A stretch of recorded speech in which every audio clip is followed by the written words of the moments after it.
Hello, and welcome to the presentation on accessibility features for the iPad.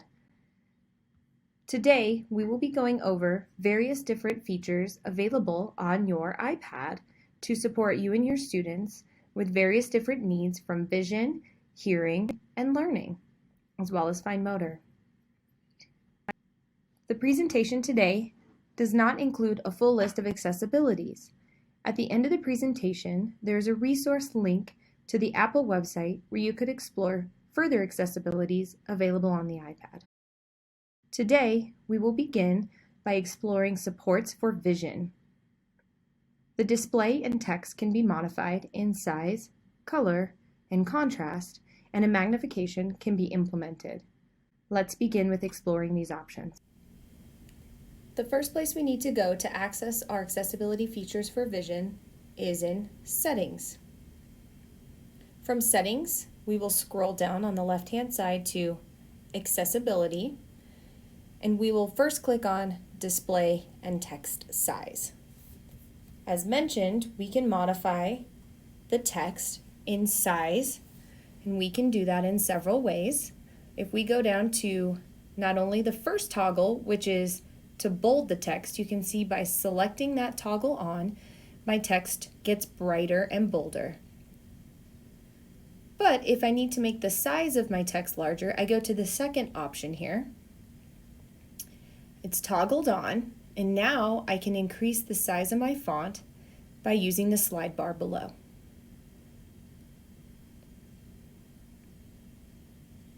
We can also modify the color and contrast to help with visual needs.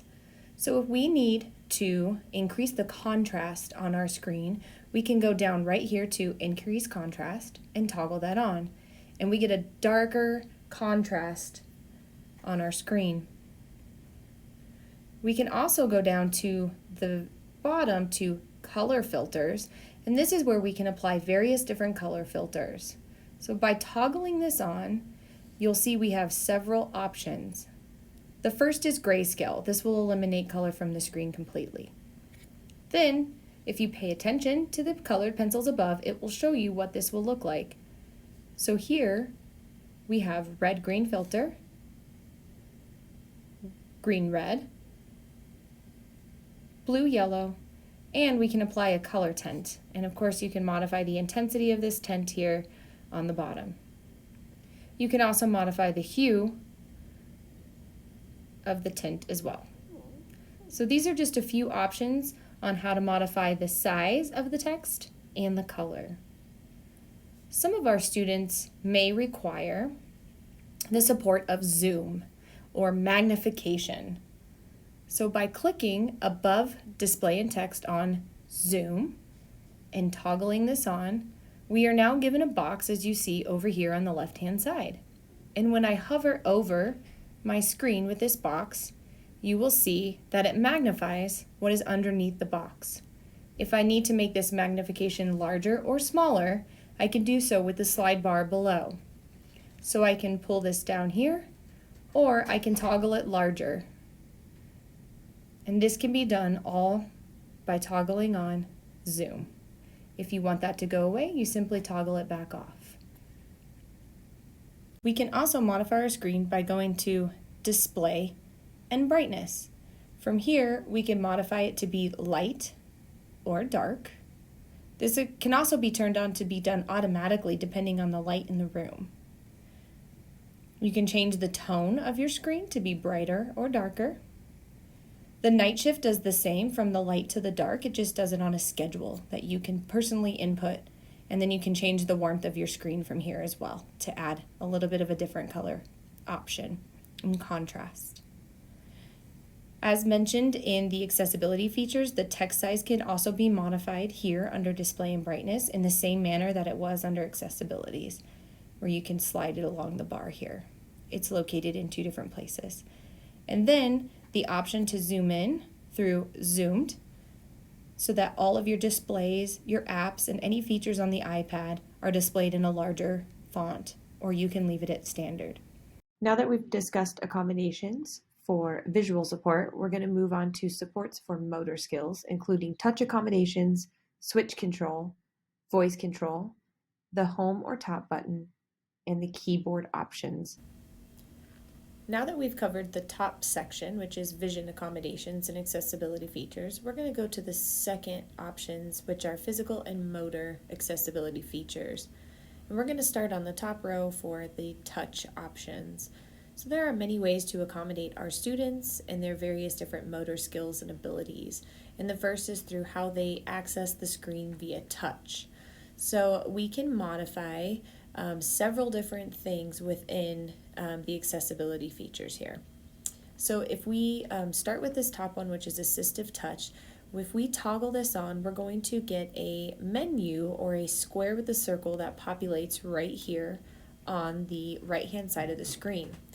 Why is this important? So assistive touch gives you access to simple actions all in one place, and you can customize what actions are available within this menu.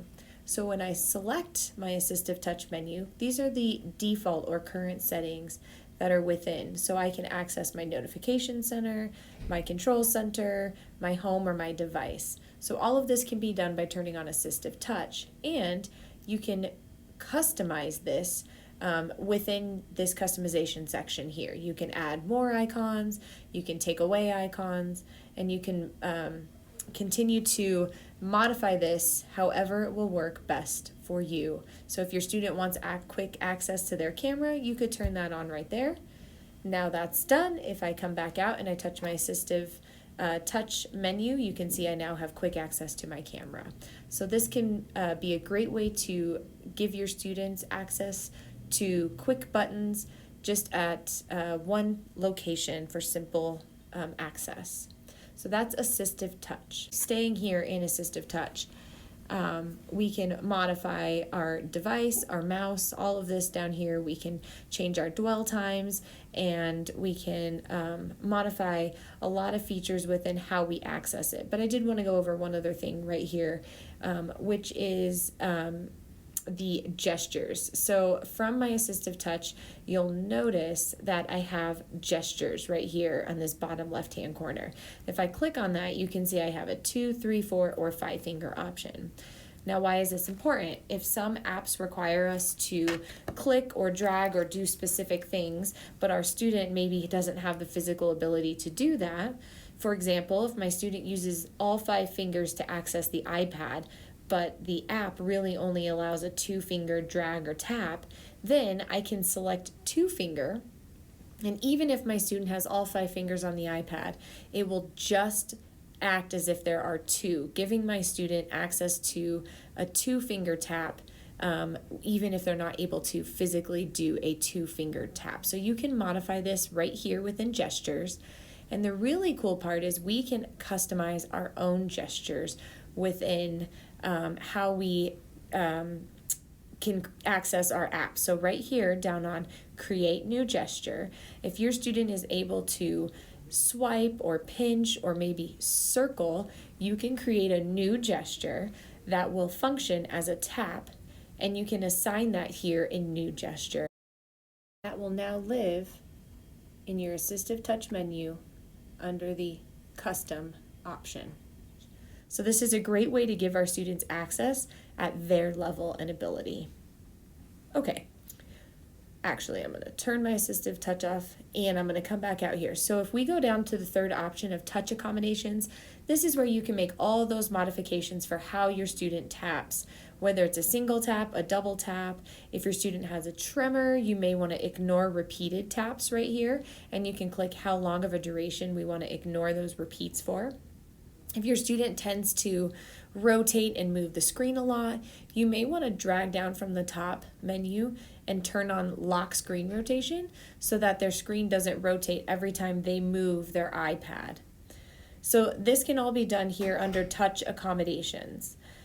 You can modify the tap assistance to be either the initial touch or the final touch, and then you can also change the gesture associated with that. So this is a great way to meet our students' needs with how they can physically access the iPad for touch accommodations. If our students can't physically access their iPad, we may need to utilize switch control, and that's our third option down here. Many different switches are available, but any switch that your student might use to access their iPad will be done here in switch control. Once you toggle this on, it's going to turn on your access to switch control. You may need to pair it if it's a Bluetooth switch or connect it to the iPad. But you can see here I have two switches attached to my iPad right now. The O stands for orange, the W stands for white. It's a dual switch I have, and I've established what each one of those switches will do. And this is what you would do if you have switch access for a student. You would establish what that switch's access will do. So if it's a single switch, likely it's going to function as a select item. If you have a dual switch, one might move to the next item and one might select an item. So this is where we can access switch control. We can change our size, our sound effects, our cursor, our colors, all in here for our students to have quick and easy access. So I'm going to turn this on, and you'll notice I get a blue line around my screen, and it might pop up here and there.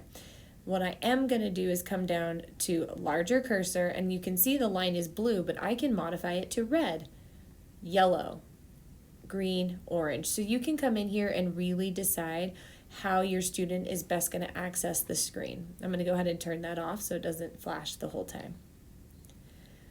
Okay, so voice control is another option we have here for physical and motor accessibilities. You can actually have your entire system functioned and accessed through voice control. So all of those settings can live here.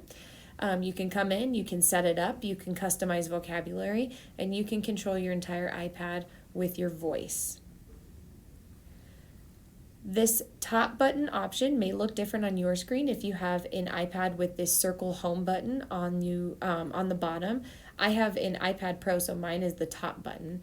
But a lot of times we need to click that button in order to get back to the home screen, close it out, triple click to turn on guided access, which we're going to go over in just a few minutes. So you can modify how quickly or how slowly you want to be able to utilize that triple click and still have it function, or that single click. So if you dwell, I'm sure you've held down that home button before. You realize if you hold it down long enough, it will ask you, do you want to turn off your device? Well, maybe my student needs a little bit longer to hold down that home button without getting that cue for it to just turn off or turn on my iPad. So these are just some ways you can slow down how quickly our iPad recognizes that hold feature or that tap button when we click the top or home button on our iPad. And lastly, we can modify our keyboards in many ways to access slower, faster key access. Do we want upper and lower case? And then for our students, maybe who don't have motor or physical issues but still need access to keyboards in various different ways, if we go up to the general option and we go down to keyboard, you'll see this top option is keyboards. We can turn on many keyboards. So I have my co-writer keyboard turned on, something we utilize in the district. I also have my English and my emoji, but if I click add keyboard, you can see I can access keyboards in many different languages, which might be a wonderful accessibility feature for our students who are English language learners. So these are just a few ways to accommodate our students here within the accessibility features. And the very last one I want to show you is dictation. So we're going to come into a note, and I'm going to click on this. And I'm sure you've seen this little microphone down here on the bottom left-hand corner right here. When I click on this, it's actually going to allow me to speak into my iPad, and it will type for me. It will dictate what I'm saying. So this is a wonderful way for our students who have any sort of struggles with typing, whether it's physical or motor, and it will give them access to put their thoughts down in a quick and easy way for them to share what they know. So these are just a few ways we can accommodate our students with physical and motor deficits, or in various different ways through accessibility features on the iPad. Now we're going to go into supports for hearing. We're going to cover hearing devices, sound recognition, audio balance, headphone accommodations, background sounds, and subtitles and captioning within our accessibility features on the iPad. The next section down is all about hearing and how we can accommodate our hearing needs and preferences. The very first option is hearing devices. This will pair any hearing device with Bluetooth accessibility directly to the iPad. So when I click in here, you'll see it's already searching for my Bluetooth hearing aids to directly connect them to the iPad. This is a great feature for our students who wear or utilize hearing aids.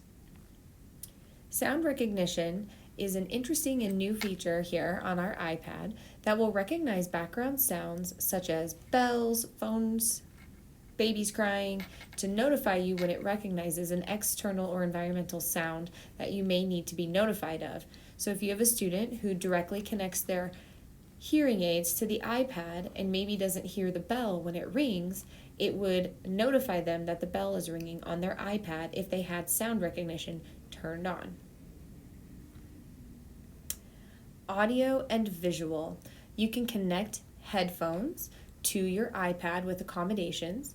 You can also utilize the background sound option. So this is going to turn on ambient noise to help remove distractions or to give you a little bit less distraction of the environment while utilizing the iPad. And you can customize the features and sounds right here within your iPad.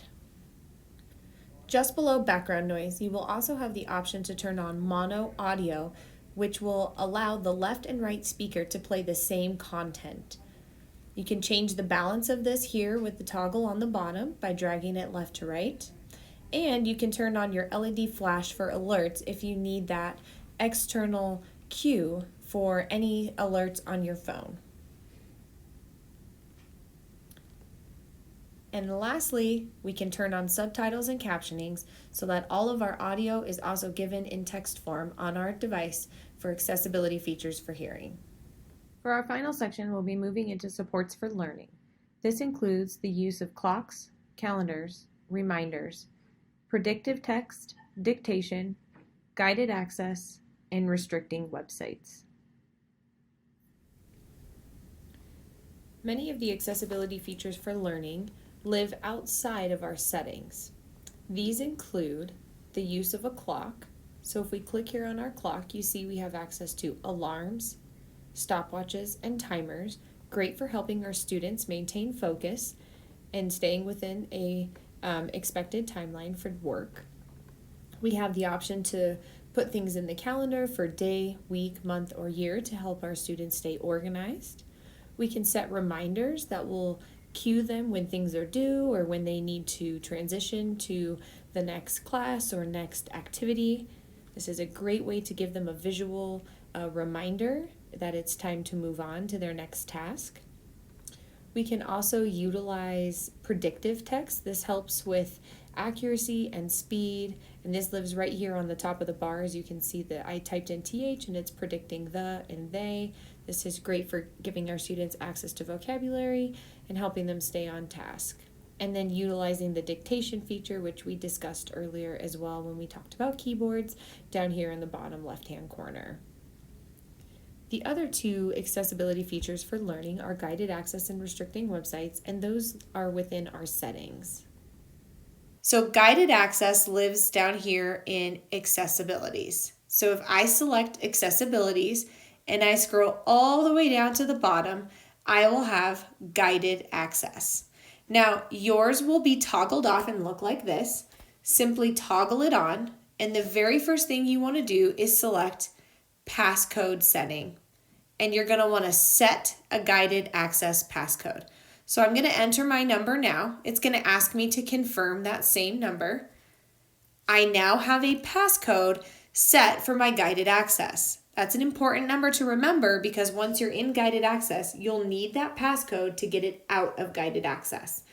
Guided access is a wonderful way to help our students stay focused in one application. So they're not having access to the whole the whole entire iPad. They're just staying within one application. So how do we utilize guided access? Well, once we've come into accessibilities, we've toggled it on and we've set our passcode, I'm now going to go out and I'm going to select an application. And I'm going to select Touch Chat. So here I am in Touch Chat. And if I want my student to remain just in this application, I'm going to triple click my home screen kind of quickly and repetitively. 1, 2, 3. 1, 2, 3. And I'm going to select guided access. So my guided access has started. Now you'll notice I have a couple of circles on my screen here. I actually set those, and I'm going to see if I can turn off my guided access. I'm going to enter that code, and I'm going to actually go right here to this option. So you'll see this should pop up the first time you triple click. Because I've used guided access many times, mine just turns on, and I've used it many times within this application specifically. But if you haven't, you're gonna get this options here when you first turn on. So I'm gonna X out of these circles, and this is what you would see. Now there's a disclaimer down here on the bottom that says circle areas on the screen you would like to disable. If I do not want my student to have access to the menu, I can circle that with my index finger, and it will now create a dead space behind that where my student will not have access. Maybe I don't want them to change the vocabulary, so I can circle that. And then there are options in the bottom left-hand corner as well for you to set time limits if you would like as well, and some other options in here. But we're not going to set a time limit for right now, so we'll just click out of that, and I'm going to hit resume. So it did remain a few minutes, as you could see, but you see now I don't have access. I'm clicking on that menu, but that gray circle tells me I don't have access. And you saw by triple clicking, by triple clicking and entering my code, I can X these spots out if I don't want them there any longer. And then in the top left-hand corner, I can select end, and now guided access is ended, which means my student now has access to the iPad again. So previously they were only able to do anything within this application. 1, 2, 3, guided access. It's now started. So you can see I can't get out of this application. I have access to everything that's in here. So I can click on buttons. I can delete buttons. Everything within this app is going to work, but I have to stay within this app. By triple clicking and entering my code, I can now end my use, and now I'm able to get out of the application. So this is a wonderful way to help our students just stay focused, or to assure that our students are staying focused in one area or one application. And the last thing I'm going to show you on the settings is how we can turn off or block certain websites. So I'm going to go back up here to screen time, and I go right here to this content and privacy restrictions option. I'm going to select content restrictions, and I'm going to go right here to web content. All right, yours is going to say unrestricted like this. Let's do those steps again. So from settings on my home screen, I'm going to select settings, screen time, content and privacy restrictions, content restrictions, web content. From here, this is what yours will look like. Now, do know that the district has put in safeguards. The same safeguards that are on the one-to-one devices in the district are in place on this device as well. But if we want to specifically restrict a website, we can do a couple of things. Select limit adult websites. Now you can see I have YouTube typed in here already. I'm going to delete that and show you how I got that in here. Two things. You want to make sure you're always selecting never allowed instead of always allowed. If you only want your students to have access to 1 or 2 websites, let's say you only want them to have access to Into Unique and maybe one other website that you use like Dogo News, then you could do add websites to always allowed, and from there you would enter them and make sure you toggle to this second option, which is allowed websites only. So the only websites your student would have access to would be to the websites you include on this list.